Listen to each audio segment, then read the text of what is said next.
यानंतर एक मोठी बातमी बघूयात। भारतीय जनता पक्षाची सत्ता असलेल्या भाजप शासित राज्यांच्या मुख्यमंत्री आणि उपमुख्यमंत्री यांची आज दिल्लीमध्ये बैठक होणार आहे। दिल्लीच्या मुख्यमंत्र्यांचा शपथविधी कार्यक्रम आटोपल्यानंतर भाजपच्या मुख्यालयामध्ये ही बैठक संध्याकाळी 4 वाजता होणार आहे, तशी माहिती सूत्रांनी दिली आहे। या बैठकीला राज्याचे मुख्यमंत्री देवेंद्र फडणवीस उपस्थित राहतील।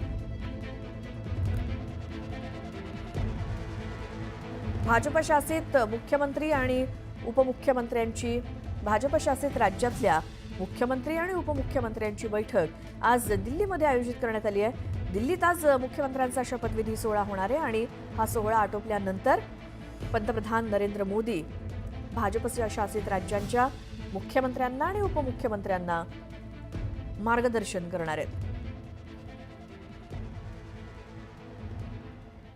पुन्हा पाहूया सकाळच्या 100 बातम्या। साताऱ्यात मोठ्या जल्लोषात शिवजयंती साजरी करण्यात आली। साताऱ्यात छत्रपती शिवाजी महाराजांचं पहिलं मंदिर उभारणार अशी घोषणा शिवेंद्रराजे भोसले यांनी केली।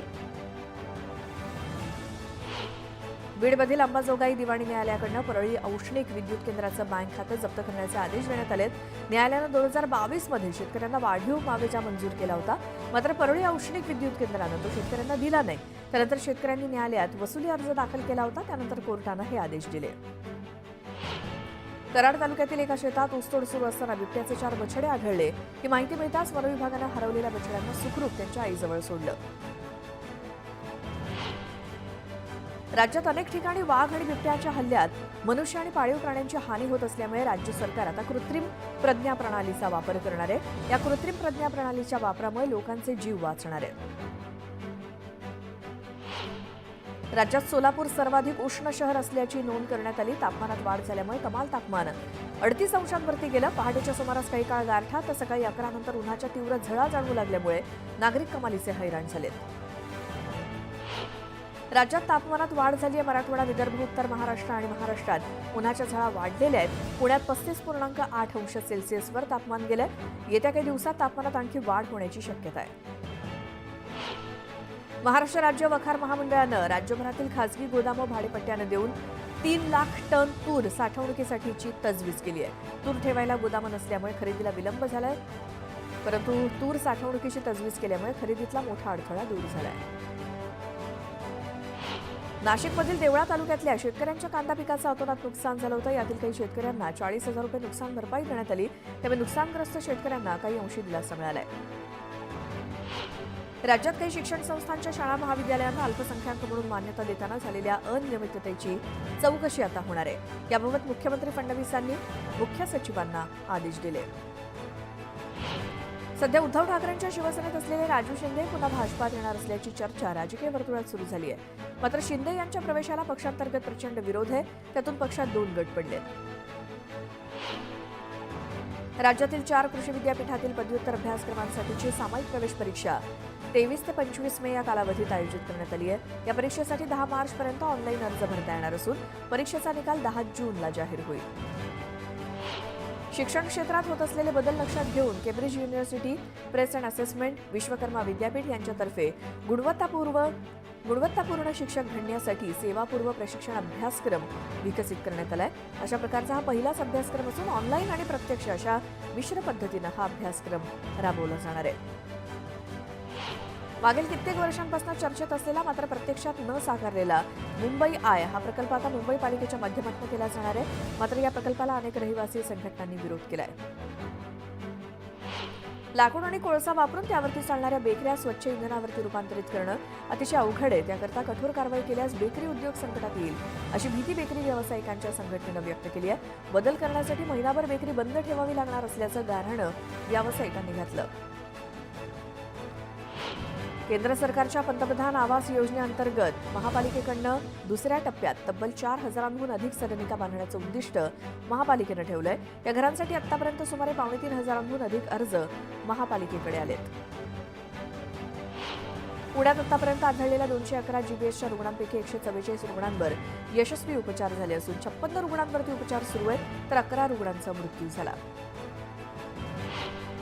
छत्रपती संभाजी महाराज यांच्या जीवनचरित्रावरती आधारित छावा सिनेमा मध्य प्रदेश सरकारने टॅक्स फ्री केलाय। मुख्यमंत्री मोहन यादव यांनी बुधवारी याची जाहीर कार्यक्रमात घोषणा केली। छत्रपती शिवाजी महाराजांच्या जयंतीच्या निमित्तानं मी ही घोषणा करत असल्याचं त्यांनी म्हटलं. राज्य शिक्षण मंडळाच्या 10वीच्या लेखी परीक्षेला शुक्रवारपासून सुरुवात होते. या परीक्षेसाठी राज्यातील सरकारी, अनुदानित आणि खासगी व्यवस्थापनाच्या 23,000हून अधिक शाळांनी जय्यत तयारी केली. शाळा आणि महाविद्यालयातील विद्यार्थ्यांना 50% सवलतीच्या दरात छावा सिनेमा दाखवला जावा अशी मागणी शिवसेनेचे आमदार किरण सामंत यांनी मुख्यमंत्री फडणवीसांकडे पत्राद्वारे केली आहे. येत्या अर्थसंकल्पीय अधिवेशनात रोजगार हमीच्या कामावर काम करणाऱ्या मजुरांना किमान 400 रुपये मजुरी द्यावी असा नवा प्रस्ताव मांडला जाणार आहे अशी माहिती रोजगार हमी मंत्री भरत गोगावले यांनी पंढरपुरात दिली.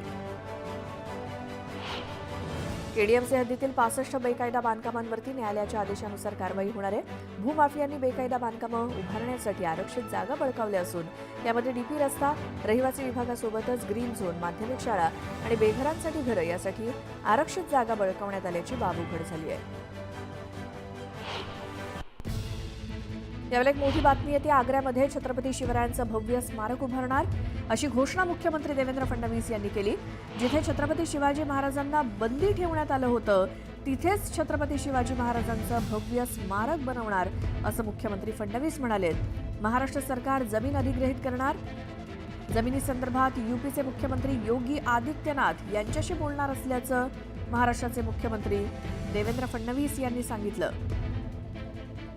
आग्र्यामध्ये छत्रपती शिवाजी महाराज यांचं भव्य स्मारक उभारणार असल्याची घोषणा मुख्यमंत्र्यांनी केली. कि यहाँ पर एक भव्य दिव्य स्मारक बनेगा, लेकिन एक याचक के रूप में मैं आपके माध्यम से योगी जी से प्रार्थना करना चाहता हूं, हमें आप अनुमति दीजिए.